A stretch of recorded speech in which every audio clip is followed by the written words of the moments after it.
میں بہک سکوں یہ مجال کیا، میرا رہنما کوئی اور ہے۔ نحمدہ ونصلی علی رسولہ النبی الکریم الامین، اما بعد فاعوذ باللہ السمیع العلیم من الشیطان الرجیم، بسم اللہ الرحمن الرحیم۔ قال اللہ تبارک و تعالی فی القرآن الحکیم، ان اللہ وملائکتہ یصلون علی النبی یا ایہا الذین آمنوا صلوا علیہ وسلموا تسلیما۔ الصلاۃ والسلام علیک یا رسول اللہ وعلی آلک واصحابک یا نبی اللہ۔ اللہ تعالیٰ کی حمد و ثنا جان عالم حضرت محمد مصطفیٰ صلی اللہ علیہ وسلم اور آپ کے جمیع آل و اصحاب کی بارگاہ ناز میں درود و سلام کے نذرانوں کے بعد قابل صد تکریم و تعظیم میرے دینی اور یقینی دوستو، بزرگ اور بھائیوں، تفسیر اعجاز القرآن کے اگلے درس کے ساتھ حاضر خدمت ہیں، اور آج انشاءاللہ العزیز سورہ نمل کے 6ویں رکوع کی تفسیر بیان کی جائے گی۔ اس کے ساتھ ساتھ یہ 20ویں پارے کا دوسرا رکوع ہوگا۔ اللہ تعالیٰ ارشاد فرماتے ہیں وَقَالَ الَّذِينَ كَفَرُوا أَإِذَا كُنَّا تُرَابًا وَآبَاؤُنَا أَإِنَّا لَمُخْرَجُونَ لَقَدْ وُعِدْنَا هَٰذَا نَحْنُ وَآبَاؤُنَا مِن قَبْلُ إِنْ هَٰذَا إِلَّا أَسَاطِيرُ الْأَوَّلِينَ۔ اور کافروں نے کہا کہ جب ہم اور ہمارے باپ دادا مٹی ہو جائیں گے تو کیا ہم پھر نکالے جائیں گے؟ بے شک یہ وعدہ ہمیں اور ہم سے پہلے ہمارے باپ داداؤں کو دیا گیا تھا، یہ تو صرف پہلے لوگوں کی جھوٹی کہانیاں ہیں۔ یہاں پر مشرقین اور کفار کے حوالے سے ان کے اس نظریے کو، جس کا متعدد بار پہلے بھی ذکر کیا جا چکا، اور اس نظریے کا تذکرہ یہاں پر پھر کیا جا رہا ہے کہ وہ مرنے کے بعد دوبارہ جی اٹھنے کے منکر تھے، اور انہوں نے اس پر دلیل یہ قائم کی کہ نبی کریم صلی اللہ علیہ وسلم کے مد مقابل ان کا دعویٰ یہ رہا کہ ہمارے باپ دادا بھی مر چکے، ان کے باپ دادا بھی مر چکے، اور ایسے نسل در نسل جو ہمارے آباء و اجداد اس دنیا سے جا چکے ہیں وہ سب مر کر مٹی ہو چکے ہیں، تو یہ کیسے ممکن ہے ان کو اٹھایا جا سکے؟ اگر آپ اپنے اس دعوے میں برحق ہیں تو متعدد جگہ پر قرآن مجید بالخصوص سورہ الانعام میں بھی آتا ہے کہ آپ ہمارے آباء و اجداد کو زندہ کر کے دکھائیے تاکہ ہمیں یقین ہو جائے کہ قیامت کے دن انہیں زندہ کیا جانا ممکن ہے۔ اور جب ہمارے آباء و اجداد آج مر کر مٹی میں مٹی ہو گئے اور ان کے وجود ہی مٹ گئے، نسین منسین ہو گئے، تو پھر ایسی صورت میں کسی کا ان کو اٹھانا یہ کیوں کر ممکن ہے؟ پہلی بات تو یہ کہ وہ دوبارہ زندہ نہیں کیے جائیں گے، اور اگر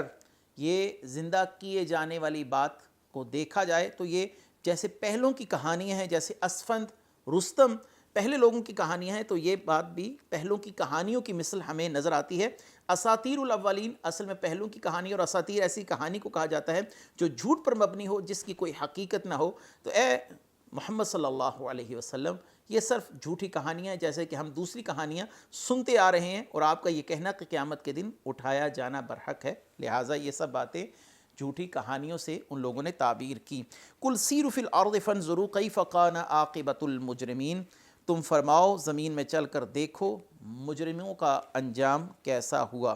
یعنی یہ محبوب آپ مرنے کے بعد دوبارہ زندہ کیے جانے کا انکار کرنے اور اسے جھٹلانے والوں اور ان کافروں سے فرما دیں کہ اگر تمہارے گمان کے مطابق یہ جھوٹی کہانیاں ہیں تو ٹھیک ہے، تم زمین پر چل کر دیکھو تم سے پہلے نافرمان اقوام کا اللہ تعالیٰ نے کیا حال کیا، جیسے قوم حجر ہے، قوم احقاف ہے، ان لوگوں کا حشر تمہارے سامنے موجود ہے، ان کی بستیاں تمہارے سامنے تہس نہس ہوئی پڑی ہیں، ان کے آثار آج بھی باقی ہیں، ہر گزرنے والا ان بستیوں کو دیکھتا ہے، ہر گزرنے والا ان کی تباہی کے عالم کو اپنی آنکھوں سے مشاہدہ کرتا ہے، جس کا انجام قرآن بیان کر رہا ہے۔ یہ کوئی ایسی بات نہیں کہ یہ فقط سنی سنائی بات ہو، تم رسول اللہ صلی اللہ علیہ وآلہ وسلم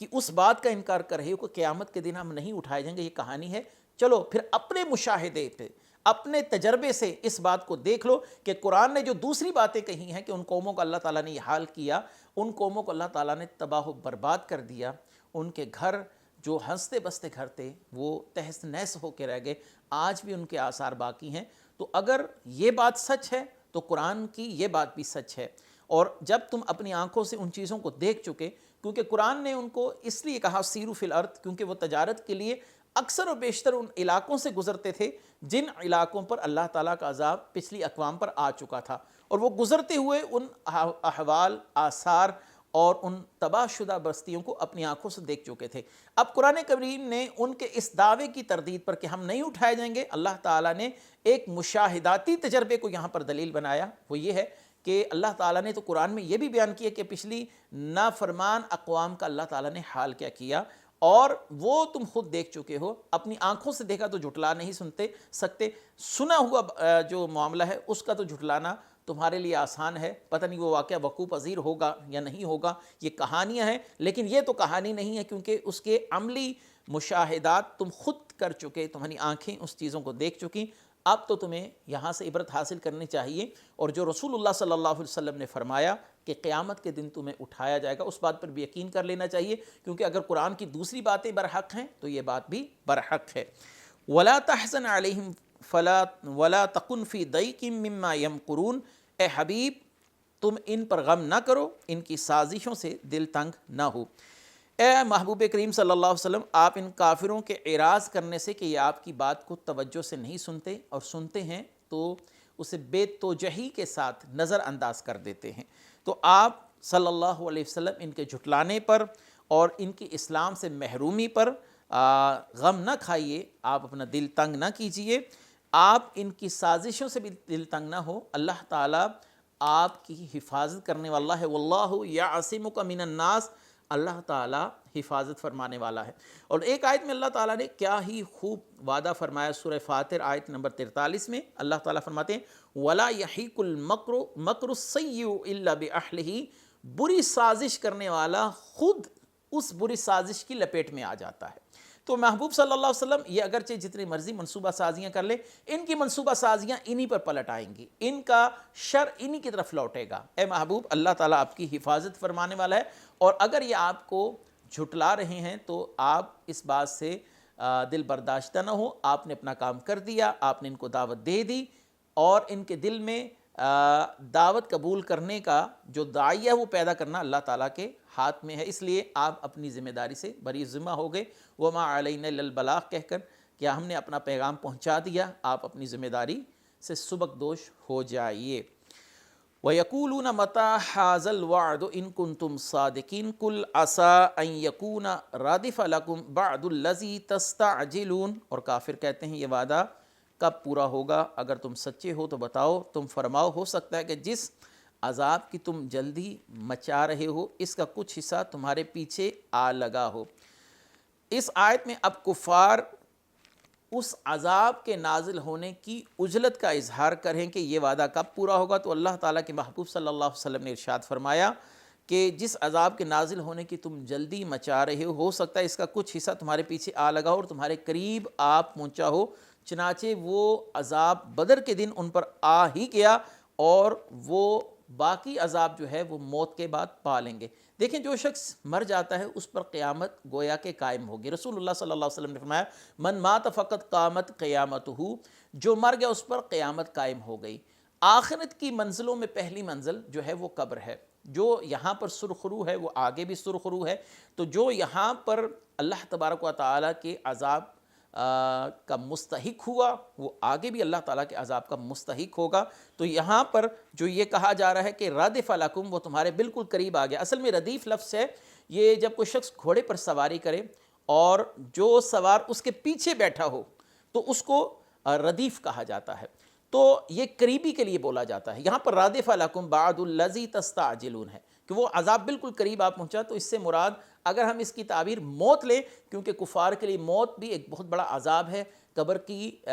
جو کیفیت ہے ان کی وہ اتنی تکلیف دہ کیفیت ہے کہ وہ اللہ کی پناہ مانگیں گے، اور اس وقت انہیں احساس ہوگا کہ ہم اللہ اور اس کے رسول کی اطاعت کر لیتے تو یہ صورتحال آج ہمارے ساتھ نہ ہوتی۔ تو رادف لکم سے مراد اگر قبر کا عذاب لیا جائے اور اس کیفیت کو مراد لیا جائے جو برزخ میں ان کے ساتھ ہوگی، تو یہ بات قرآن کے عین مزاج کے مطابق لگتی ہے۔ اگلی آیت وَإِنَّ رَبَّكَ لَذُو فَضْلٍ عَلَى النَّاسِ وَلَكِنَّ أَكْثَرَهُمْ لَا يَشْكُرُونَ وَإِنَّ رَبَّكَ لَيَعْلَمُ مَا تُكِنُّ صُدُورُهُمْ وَمَا يُعْلِنُونَ، اور بے شک تیرا رب لوگوں پر فضل والا ہے لیکن ان میں اکثر لوگ شکر ادا نہیں کرتے۔ بے شک تمہارا رب یقیناً جانتا ہے جو ان کے سینے چھپائے ہوئے ہیں اور جو وہ ظاہر کرتے ہیں۔ ارشاد ہوا ہے محبوب صلی اللہ علیہ وسلم بے شک آپ کا رب لوگوں پر فضل فرمانے والا ہے، یعنی کفار پر اگر عذاب میں تاخیر ہو رہی ہے تو یہ اللہ کے فضل کی وجہ سے ہے، یہ نہیں کہ عذاب نہیں آئے گا، اور یہ بھی نہیں کہ محمد صلی اللہ علیہ وسلم نعوذ باللہ بات صحیح نہیں فرما رہے، ایسا نہیں ہے۔ عذاب کی تاخیر ان لوگوں پر اللہ کا فضل ہے کہ ممکن ہے کہ یہ توبہ کر لیں اور اس توبہ کے سبب اس عذاب کے مستحق نہ ٹھہریں۔ اللہ تعالیٰ نے ان کو ڈھیل دے رکھی ہے، یہ اللہ کا فضل ہے ان کے ساتھ کہ اللہ تعالیٰ نے ان کو کافی وقت مہیا فرما رکھا ہے، کیونکہ اس کے بعد اب وقت ان کے پاس نہیں رہے گا، یہی مہلت ہے جو ان کے پاس دنیا میں موجود ہے۔ وَإِنَّ رَبَّكَ لَيَعْلَمُ مَا تُكِنُّ صُدُورَهُمْ وَمَا يُعْلِنُونَ۔ آیت کا خلاصہ ہے کہ رسول اللہ صلی اللہ علیہ وسلم کے ساتھ پوشیدہ اور اعلانیہ عداوت رکھنا، آپ صلی اللہ علیہ وسلم کی مخالفت میں مکاریاں کرنا، سب کچھ اللہ تعالیٰ کے علم میں ہے، اللہ تعالیٰ انہیں ان کے جرائم کے مطابق سزا دے گا۔ وَمَا مِنْ غَائِبَةٍ فِي السَّمَاءِ وَالْأَرْضِ إِلَّا فِي كِتَابٍ مُبِينٍ، اور آسمان اور زمین میں جتنے غیب ہیں سب ایک بتانے والی کتاب میں ہیں، یعنی آسمان اور زمین میں جتنے غیوب ہیں سب ایک بتانے والی کتاب یعنی لوح محفوظ میں ثبت ہیں، اس میں منقش ہیں اللہ کے فضل سے، جنہیں ان کا دیکھنا میسر ہے ان کے لیے ظاہر ہے۔ تو اللہ تعالیٰ نے فرمایا کہ گناہ چھوٹا ہو بڑا ہو، ظاہر ہو چھپا ہو پوشیدہ ہو، اللہ تعالیٰ ان کے تمام افعال پر مطلع ہے اور ان کے تمام معاملات وہ لکھے ہوئے موجود ہیں، اور یہ ایک غیب بتانے والی کتاب میں موجود ہیں۔ اس سے مراد کیا ہے؟ اس سے مراد لوح محفوظ ہے، اور یاد رکھیے کہ قرآن لوح محفوظ کی تفصیل ہے، جیسا کہ اللہ تعالیٰ نے قرآن میں سورہ یونس میں فرمایا وَتَفْصِیلَ الْکِتاب، کہ قرآن اس کتاب کی بھی تفصیل ہے لوح محفوظ کی۔ تو یہ سیدی اعلیٰ حضرت عظیم البرکت نے انباء الحی، الدولۃ المکیہ اور خالص الاعتقاد جیسی کتابوں میں یہ ایک امت تک عقیدہ اور نظریہ پہنچایا رسول اللہ صلی اللہ علیہ وسلم کے غیب کے حوالے سے، کہ تمام علوم غیبیہ قرآن میں ہیں اور قرآن سینہ مصطفیٰ میں ہے، اور رسول اللہ صلی اللہ علیہ وسلم علم ما کان ما یکون رکھتے ہیں۔ تو یہ اس آیت سے بھی مستفاد ہے، اس سے بھی ہم یہ نتیجہ اخذ کر سکتے ہیں کہ رسول اللہ صلی اللہ علیہ وسلم علوم غیبیہ جانتے ہیں، کیونکہ تمام غیب لوح محفوظ میں ہیں، اور لوح محفوظ کی تفصیل قرآن ہے، اور قرآن کے لیے اللہ نے فرمایا کہ اے محبوب صلی اللہ علیہ وسلم یہ قرآن ہم نے آپ کو پورا تفصیل کے ساتھ سمجھا دیا، وَعَلَيْنَا بَيَانَهُ، ہم پر اس کا بیان ہے، آپ پر کھول کر بیان کر دینا۔ اور ایک جگہ پر فرمایا الرحمن علم القرآن، رحمان نے آپ کو قرآن سکھلا دیا ہے۔ تو لہٰذا رسول اللہ صلی اللہ علیہ وسلم کے لیے علوم غیبیہ کا اس بات بھی ہے، علم ما کان ما یکون، یعنی جو ہو چکا جو ہونے والا ہے وہ بھی آپ صلی اللہ علیہ وسلم اللہ کی عطا سے جانتے ہیں۔ ان ھذا القرآن یقص علی بنی اسرائیل اکثر الذی ھم فیہ یختلفون وانہ لہدی ورحمۃ للمؤمنین، بے شک یہ قرآن بنی اسرائیل سے اکثر وہ باتیں ذکر فرماتا ہے جس میں وہ اختلاف کرتے ہیں، بے شک یہ مسلمانوں کے لیے ہدایت اور رحمت ہے۔ اہل کتاب نے دینی امور میں آپس میں اختلاف کیا، جس کی وجہ سے ان میں بہت سے فرقے بن گئے، جیسے آج بھی عیسائیوں میں آپ کیتھولک دیکھیں، پروٹیسٹنٹ دیکھیں، یہ دو بڑے فرقے ہیں، ایسے یہود میں بھی اختلاف بنا اور چھوٹے چھوٹے گروہ بن گئے، تو آپس میں لان تان کرنے لگے۔ تو قرآن نے ان کے اختلافی امور کی حقیقت کے مطابق ایسی شاندار گفتگو فرمائی ہے کہ اگر اہل کتاب انصاف کریں اور قبول کریں اور اسلام لے آئیں تو ان کا آپسی اختلاف جو ہے وہ ختم ہو جائے گا، اور ان کی جو یکجہتی ہے اور ان کی وحدت ہے وہ ایک نقطے پر ہو جائے گی، اللہ کو ایک ماننا، رسول اللہ صلی اللہ علیہ وسلم کو ایک ماننا، آخری نبی ماننا، اور قیامت کے دن کا اس بات ہے، قبر کی زندگی کا اس بات ہے، عمل صالح کی ترغیب ہے، برائی سے رک جانا ہے، یعنی اسلام کے جو تمام مبادیات ہیں اس پر یہ تمام متفق ہو جائیں گے تو لا محالہ ان کا اختلاف خود بخود ہی ختم ہو جائے گا۔ تو اس کا معنی یہ ہے کہ اسلام ایک ایسا دین ہے جو اختلافات کو ختم کرتا ہے۔ ان ربک یقضی بینہم بحکمہ وہو العزیز العلیم فتوکل علی اللہ انک علی الحق المبین، بے شک تمہارا رب اپنے حکم سے ان کے درمیان فیصلہ فرما دے گا، وہی عزت والا علم والا ہے، تو تم اللہ پر بھروسہ کرو، بے شک تم روشن حق پر ہو۔ اس آیت اور اس کی بعد والی آیت کا خلاصہ یہ ہے کہ محبوب بنی اسرائیل کے جو لوگ دینی امور میں آپس میں اختلاف کرتے ہیں، آپ کا رب قیامت کے دن ان کے درمیان فیصلہ فرما دے گا کہ وہ باطل پر جھگڑ رہے تھے یا ان میں حق پر کون تھا، کیونکہ اللہ ہی ہر شے کا علم رکھنے والا ہے۔ اگلی آیت انک لتسمع الموت ولا تسمع الصم الدعاء اذا ولوا مدبرین، بے شک تم مردوں کو نہیں سنا سکتے، نہ تم بہروں کو سنا سکتے ہو جب وہ پیٹھ دے کر پھر رہے ہوں۔ علامہ خازن نے اس آیت کے تحت کیا خوبصورت گفتگو فرمائی ہے۔ انہوں نے فرمایا ہے کہ یہاں پر جانی لحاظ سے مردہ مراد نہیں ہے، کہ اس سے اگر کوئی استدلال کرے کہ قبروں والے یا قبر کے باہر بھی کوئی میت پڑی ہو تو وہ نہیں سن سکتی، کیونکہ قرآن نے کہا اِنَّکَ لَتُسْمِعُ الْمَوْتَى، کہ تم مردوں کو نہیں سنا سکتے۔ تو یہاں سے مراد حقیقی طور پر جانی طور پر مردے مراد نہیں، یہاں پر وہ لوگ مراد ہیں جن کے دل مردہ ہو چکے ہیں، اور اللہ تعالیٰ نے اس آیت میں کفار جو ہیں ان کو مردہ کہا ہے۔ اللہ تعالیٰ نے سورہ الانعام میں اَوَمَنْ كَانَ مَيْتًا فَأَحْيَيْنَاهُ، اس آیت میں بھی کفار کو ہی میت سے تعبیر کیا ہے، اور فَأَحْيَيْنَاهُ سے مراد اسلام ہے، یعنی جب کوئی شخص اسلام میں داخل ہو جائے تو اس کا دل اللہ تعالیٰ کی وحی کے نور سے زندہ ہو جاتا ہے، اور اگر وہ اسلام سے باغی ہے، اسلام سے تنفر اختیار کیے ہوئے ہے، اسلام سے بھاگا ہوا ہے، تو ایسا شخص مردہ ہے۔ کچھ لوگ جو ہیں وہ ان آیات سے سماع موتیٰ کی نفی کرتے ہیں کہ قبروں والے نہیں سنتے، تو یہ جہالت ہے۔ کیوں؟ رسول اللہ صلی اللہ علیہ وسلم کی متعدد احادیث ہیں جن میں قبروں والوں کو کے سننے کا ذکر بھی ہے، سماع موتیٰ کا اثبات بھی ہوتا ہے۔ حضرت انس بن مالک رضی اللہ تعالی عنہ فرماتے ہیں کہ رسول اللہ صلی اللہ علیہ وسلم نے فرمایا، بندے کو جب اس کی قبر میں رکھ دیا جاتا ہے، لوگ اسے دفن کر کر پلٹتے ہیں تو بے شک وہ یقیناً تمہارے جوتوں کی آواز بھی سن رہا ہوتا ہے۔ یہ صحیح بخاری کی روایت ہے۔ اب آتے ہیں صحیح مسلم کی روایت۔ نبی کریم صلی اللہ علیہ وآلہ وسلم نے جس دن کفار کو قتل کیا، یعنی غزوہ بدر والے دن، اور ان کفار کی میتوں کو اٹھا کر، ان کے مردہ جسموں کو اٹھا کر ایک کنویں میں پھینک دیا گیا، تو پھر رسول اللہ صلی اللہ علیہ وسلم اس کنویں کے دہانے پر تشریف لائے اور آپ نے ان سے خطاب فرمایا کہ کیا جو وعدہ اللہ تعالیٰ اور اس کے رسول نے تمہیں دیا تھا، کیا تم نے اسے حق نہیں پایا؟ تو حضرت عمر فاروق رضی اللہ تعالیٰ عنہ نے یہ صورتحال دیکھ کر فرمایا، یا رسول اللہ صلی اللہ علیہ وسلم، آپ ایسے لوگوں سے کلام فرما رہے ہیں جن میں روحیں ہی نہیں۔ تو آپ صلی اللہ علیہ وسلم نے فرمایا کہ یہ لوگ تم سے زیادہ مجھے سننے والے ہیں، مگر اس بات کی طاقت نہیں رکھتے کہ لوٹا کر جواب دیں۔ یہ اس حدیث کا میں نے آپ کے سامنے مفہوم بیان کر دیا۔ تو اگر کفار بھی مرنے کے بعد سنتے ہیں میتیں، زندہ شخص اس کو قبر میں ڈال دیا جائے، چاہے وہ نیک ہو، وہ بد ہو، وہ کافر ہو، مسلمان ہو، تو وہ آپ کی جوتوں کی آہٹ سن رہا ہوتا ہے، تو پھر اس کا معنی یہ ہوا کہ اس آیت کی تعبیر اور تشریح وہی، توجیہ وہی کی جائے گی جو صاحب قرآن نے خود بیان فرمائی ہے کہ مردے تو سنتے ہیں، لیکن اب اس آیت کا معنی یہ ہوگا اس سے مراد دل کے مردے ہیں، یعنی یہ محبوب صلی اللہ علیہ وسلم ان کے دل ایسے مردہ ہو چکے ہیں کہ اب آپ کی نصیحت قبول نہیں کریں گے یا انہیں کسی چیز سے نفع نہیں پہنچ سکتا۔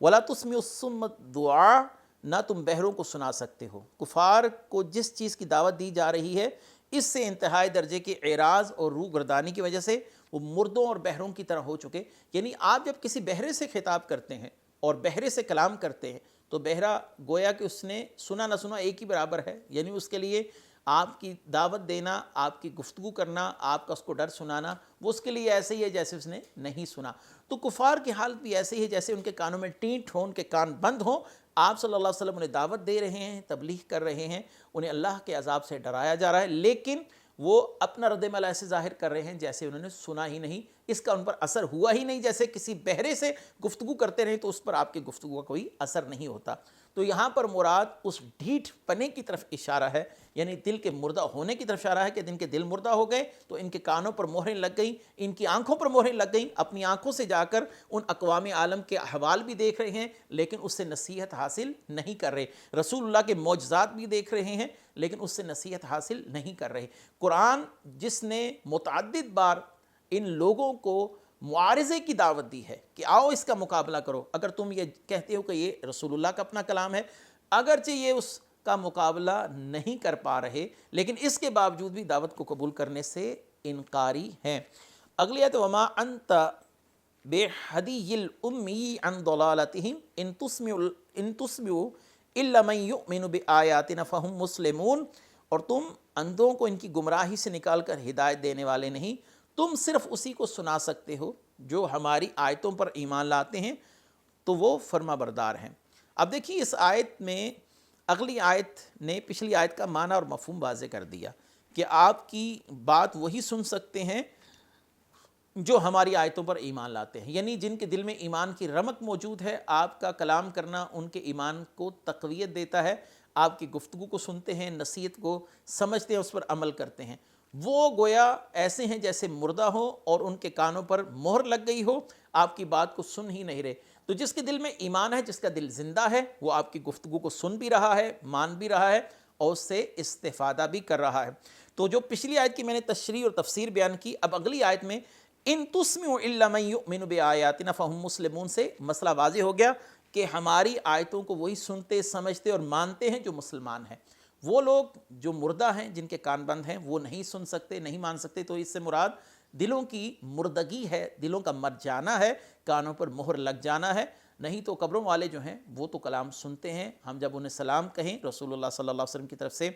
یہ بات ہمیں حکماً ارشاد فرمائی گئی کہ جب تم قبروں پر جاؤ تو انہیں سلام کہو، السلام علیکم یا اہل القبور۔ یقینی سی بات ہے اگر وہ ہمارا سلام سنتے نہ تو ہمارا سلام دینا ایک عبث عمل ہوتا، اور رسول اللہ صلی اللہ علیہ وسلم کسی فضول کام کا حکم نہیں دے سکتے، یہ رسول اللہ صلی اللہ علیہ وسلم کے شان کے شایع نشان نہیں ہے۔ آخری آیت ہے وَإِذَا وَقَعَ الْقَوْلُ عَلَيْهِمْ أَخْرَجْنَا لَهُمْ دَابَّةً مِّنَ الْأَرْضِ تُكَلِّمُهُمْ أَنَّ النَّاسَ كَانُوا بِآيَاتِنَا لَا يُوقِنُونَ۔ اور جب ان پر بات آ پڑے گی تو ہم ان کے لیے زمین سے ایک جانور نکالیں گے جو لوگوں سے کلام کرے گا، اس لیے کہ لوگ ہماری آیتوں پر یقین نہ کرتے تھے۔ یہاں پر دابۃ الارض کا ذکر ہے جو قیامت سے کچھ دیر پہلے ظاہر کیا جائے گا۔ زمین سے ایک جانور نکلے گا اور یہ جانور لوگوں سے فصیح و بلیغ کلام کرے گا اور کہے گا ھذا مؤمن و ھذا کافر۔ ہر شخص کے پاس جائے گا، ہر شخص اس سے ملاقات ضرور کرے گا، کوئی شخص اس سے چھپ نہیں سکے گا، اور یہ جس سے بھی گفتگو کرے گا تو اس شخص کے لیے یا ھذا مؤمن و یا ھذا کافر کہے گا، یہ مومن ہے، یہ کافر ہے۔ اس جانور دابۃ الارض کے حوالے سے صحیح مسلم میں تمیم داری رضی اللہ تعالیٰ عنہ کی حدیث بھی مروی ہے کہ جنہوں نے اس سے ملاقات کی اور اس کا حال احوال بتایا کہ اس کے جسم پر کثرت سے بال تھے اور یہ معلوم نہیں ہوتا تھا کہ اس کی دم کس جانب ہے اور اس کا چہرہ کس جانب ہے۔ اور مختلف احادیث اور روایات اس طرف بھی اشارے دیتی ہیں کہ ہر شخص کی پیشانی پر یہ ایک نشان لگائے گا۔ ایمانداروں کی پیشانی پر حضرت موسیٰ علیہ السلام کے عصا سے نوری خط کھینچے گا، اور کافر کی پیشانی پر حضرت سلیمان علیہ السلام کی انگوٹھی سے سیاہ مہر ثبت کر دے گا۔ ان الناس کانوا بآیاتنا لا یوقنون، اس لیے کہ لوگ ہماری آیتوں پر یقین نہ کرتے تھے۔ اس آیت کے بارے میں احتمال یہ ہے کہ یہ کلام دابۃ الارض کا ہے۔ اس صورت میں اس آیت کا معنی یہ ہوگا کہ وہ جانور اللہ تعالیٰ کی طرف سے نمائندگی کرتے ہوئے لوگوں سے کہے گا کہ لوگ اللہ کی آیتوں پر یقین نہ کرتے تھے۔ اور دوسرا احتمال یہ ہے کہ یہ کلام اللہ تعالیٰ کا ہی کلام ہے۔ اس صورت میں آیت کا معنی یہ ہوگا ہم جب یہ جانور اس لیے نکالیں گے کہ لوگ قرآن پر ایمان نہ لاتے تھے جس میں مرنے کے بعد زندہ کیے جانے اور حساب و عذاب کا بیان تھا۔ اس کے ساتھ ہی آج کا ہمارا رکوع جو ہے وہ اختتام پذیر ہوا۔ انشاءاللہ العزیز اگلے رکوع کے ساتھ پھر حاضر خدمت ہوں گے۔ وآخر دعوانا ان الحمدللہ رب العالمین۔ میں بہک سکوں یہ مجال کیا میرا رہا